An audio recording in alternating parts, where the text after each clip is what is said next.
This is Democracy Now!, democracynow.org, The War and Peace Report. I'm Amy Goodman. And I'm Juan Gonzalez. Welcome to all of our listeners and viewers around the country and around the world. A new exposé by the Intercept reveals Russian military intelligence conducted a cyber attack on at least one U.S. voting software company just days before last November's presidential elections and sent so-called spear phishing emails to more than 100 local election officials.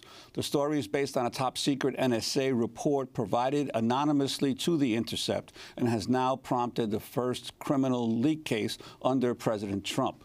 The Intercept calls the classified report from May 5, 2017, the most detailed U.S. government account of Russian interference in the election that has yet come to light.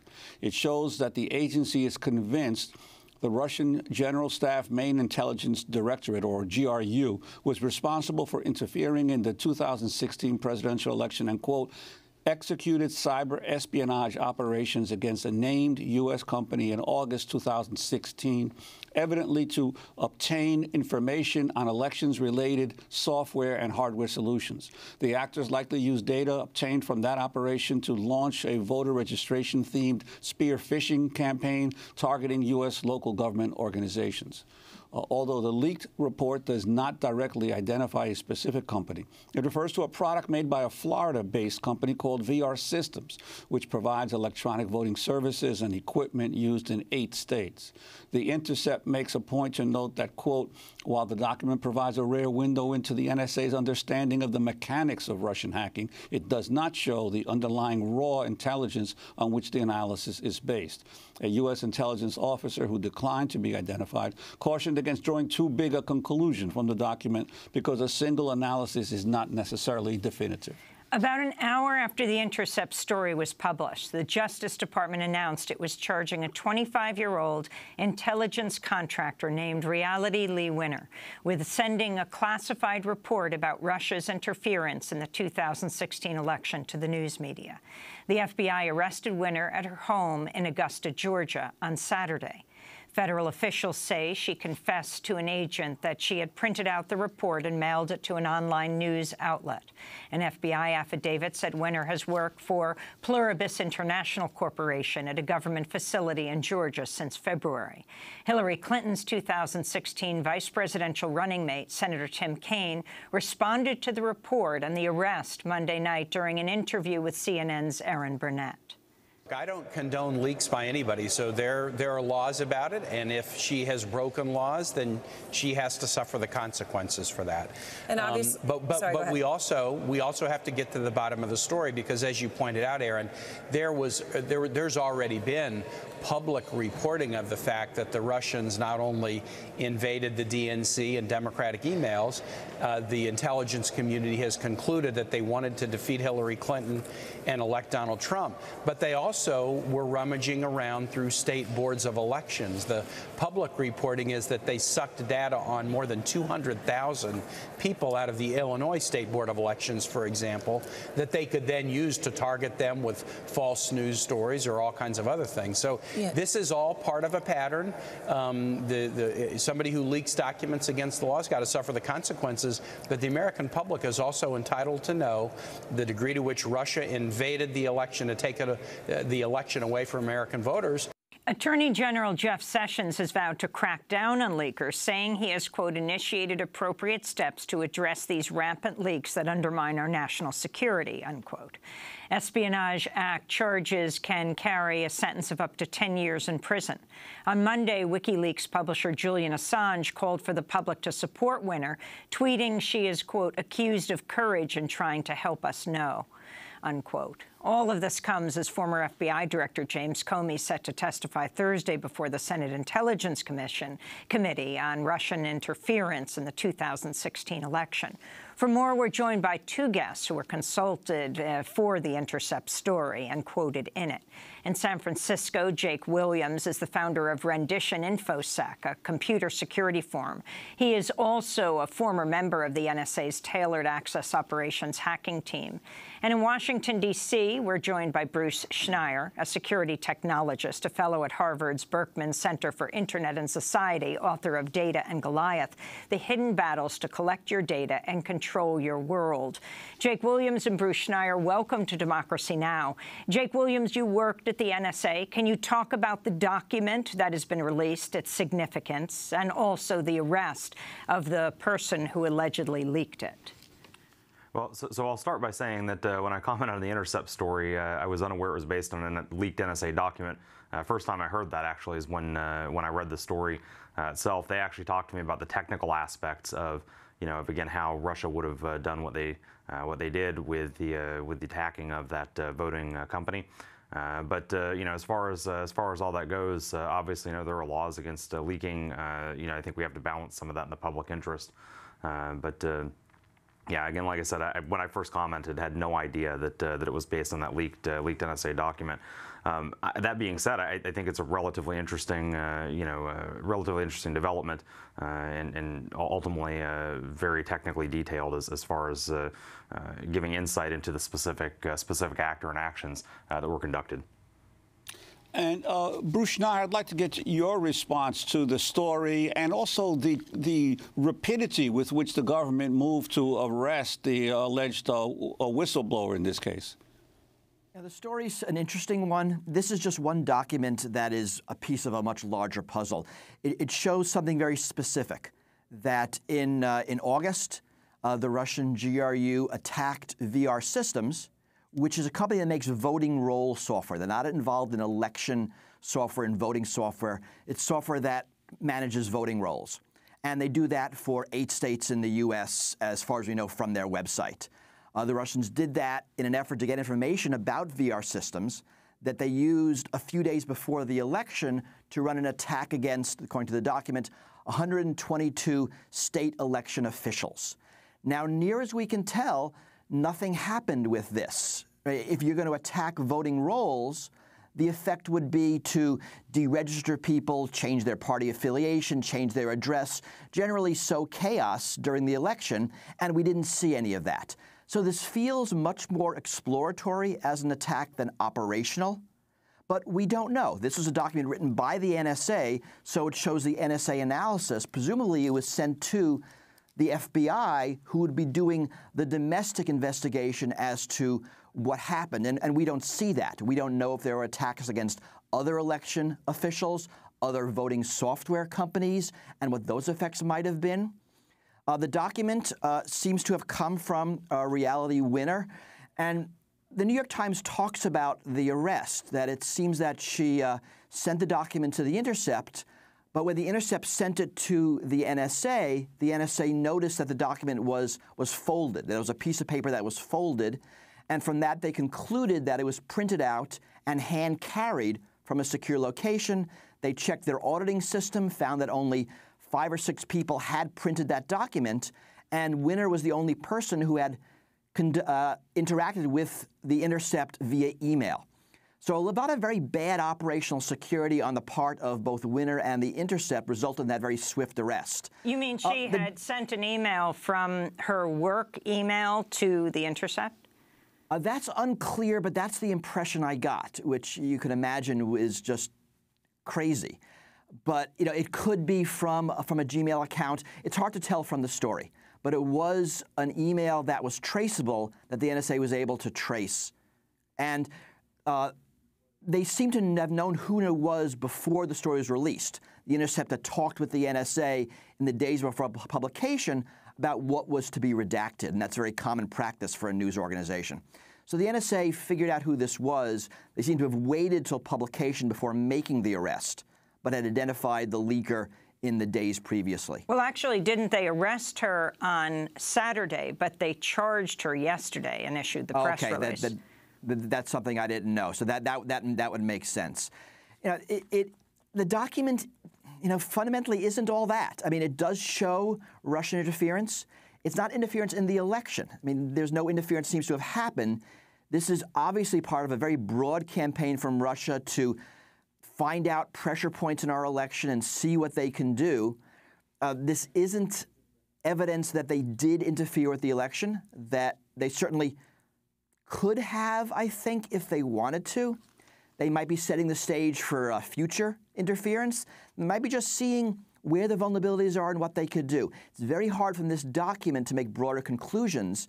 And I echo that unnamed intelligence official in the Intercept story that said, you know, there's a lot we're missing from this document, and it's hard to make broad generalities. But one of the things that does seem clear, though, Bruce, is that President Obama had indicated, I think it was in September of last year, that he had personally spoken to President Putin about Russian attempts to interfere in U.S. elections, and that after he spoke to Putin, it had stopped. But according to this report, some of these overtures occurred just before the election. So obviously, the Russians did not get the message from President Obama. I mean, that is correct. The first attack happened in August. The second attack happened in early November. And this was attacks against U.S. election officials directly. And there's just a very broad set of things going on. You know, we know about vulnerabilities in election machines. These are about vulnerabilities in voting rolls. The DNC hack about vulnerabilities in the parties and their networks and their information. The election system is very broad and complicated. And there are vulnerabilities everywhere. Exactly, you know, what is being targeted and what counts, we have to decide. But certainly, this is an example of after the September conversation, the Russians doing more meddling. We also know from last fall that there were attacks into voting databases. Vice presidential candidate Kaine mentioned one of them earlier in Illinois. We didn't know who, but someone did access the voting rolls in Illinois and I think one other state, downloaded information, which you can imagine could be used to target different propaganda campaigns, to just cause problems. And nothing seems to have happened about that. We don't know who did that, but it's yet another example of interference. Jake Williams, can you explain what the GRU is, the Russian General Staff Main Intelligence Directorate, that allegedly this document shows conducted the cyber attack? Yeah, so the GRU generally targets a number of, it's generally political organizations as well as a number of technology organizations in the U.S. And abroad. Basically, we've seen them in quite a few networks. In fact, when I was commented or requested for comments on the story, they just talked to me about the technical end, never mentioned GRU or Russia. I came out and said, "Oh, hey, this sounds very much like the GRU." And the reporter says, "Hey, how do you know that?" I said, "This is like reading a playbook, right? The techniques that they describe." While not specific to the GRU, are very typical of their types of operations. And again, very, very important to note that we've seen them strike far and wide. This isn't something that's unique to U.S. election interference. We've seen them in quite a few of our client networks, both in the U.S. and outside the U.S. as well. And Jake,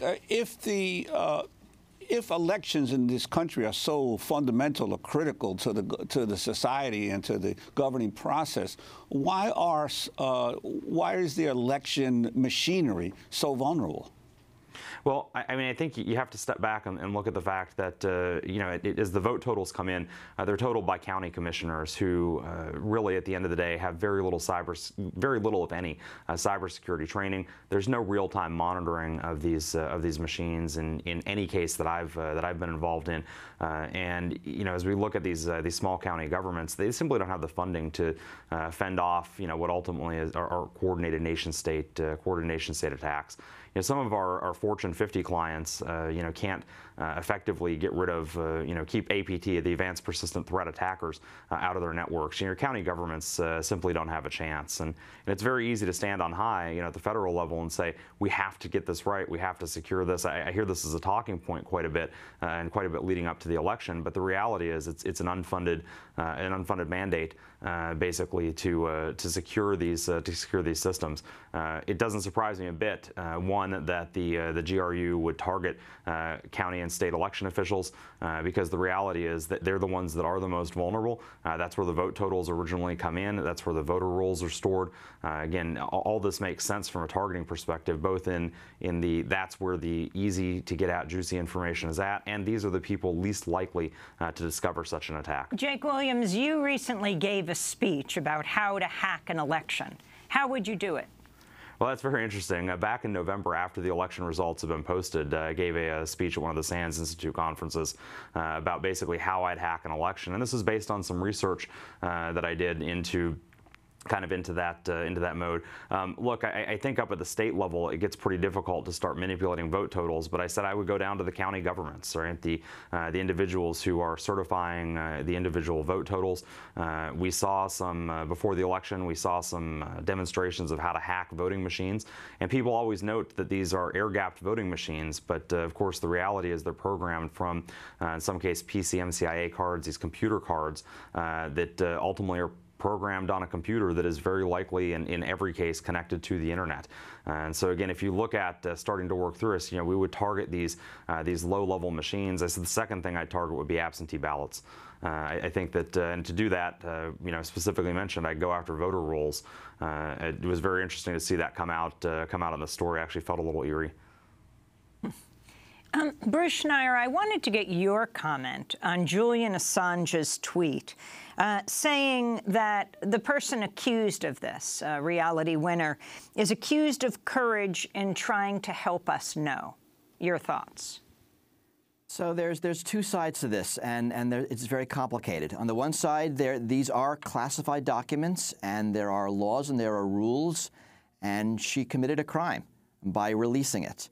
On the other hand, there is a public right to know, and there are lots of lawsuits going on right now. Electronic Privacy Information Center has a lawsuit trying to get the details of that January ODNI report. If you remember, in January, we had a report from the Director of National Intelligence saying that Russia interfered with the elections in an attempt to sway the votes. We just got the unclassified summary. There's a detailed report behind that we're trying to get released through various legal means. And there are ways to do that. There's also leaking. There are times that leaking is incredibly beneficial. Now, this document, doesn't seem worth the risk, unfortunately, and I wish I didn't say that. So yes, I think principled leaking is extremely important and valuable and a safety check against government overclassification. On the other hand, this is prosecutable and will be prosecuted, and I cannot fault the Justice Department. And it's not the Trump administration. Anybody would do this. Here's a person, took a document, mailed it to the press, didn't cover her tracks, and she's going to be convicted for it. I believe she already confessed. So that there's both going on here, and it's very hard to tease them apart. I understand both sides. I sympathize with the leakers, and I very much like seeing the information, but it is a crime and it is a risk. It is interesting, though, that Julian Assange, who has been often critical of the media for alleging Russian interference in the elections, and that there's no solid proof of it, would come out with a statement in defense of this person who leaked this document, and that the Intercept, which has published many articles, also critical of how the media is painting the Russians with criminal activities without any direct proof, then prints a document that does suggest that there was much more Russian involvement than people are aware of. So in both cases, in Julian's case and in the Intercept's case, they seem to be going against some of the very things that they've been raising in the past. This demonstrates the power of source documents. I mean, it's one thing to see a report saying, our studies conclude, our intelligence says, but to show the documents, this is what happened, this is the classified document, here are the steps, here's what we know. That level of detail is convincing in a way a public spokesman never is, because that seems to transcend party politics. These are the facts. One thing about this document is dated May 5th. It is a very recent document. It was not written in December. It was not a part of that January report. This is new information. This shows that the NSA is still going through their intercepts, their intelligence, their raw data, looking for evidence. And when they find it, they are writing up reports and sending it to, I assume, the FBI to continue their investigation. So things are ongoing in our intelligence community. It's not that we know everything. We're still learning things. And finally, is there anything that you think will come out of this week's expose that Comey will be talking about on Thursday, the much-anticipated testimony of the fired FBI director? It's hard to know. He will certainly be asked about this. The document is dated after he left the FBI, so he would never have seen it in his role, but he might have heard about this. There might have been previous reports. There might be other evidence. He'll be asked about this. Unfortunately, the answers will be classified. He'll be unable to say a lot of things, but this will become part of the narrative of the Russian interference with the 2016 election. We want to thank you both for being with us. Bruce Schneier, security technologist. Jake Williams is the founder of Rendition InfoSec, a computer security firm, also a former member of the NSA's Tailored Access Operations hacking team.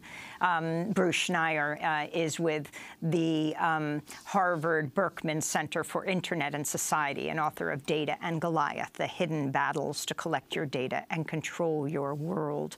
This is Democracy Now! When we come back, we will be speaking with two contenders for the Philadelphia District Attorney's race. We will start with Larry Krasner, very interesting defense attorney for decades, who's now running to be district attorney. Stay with us.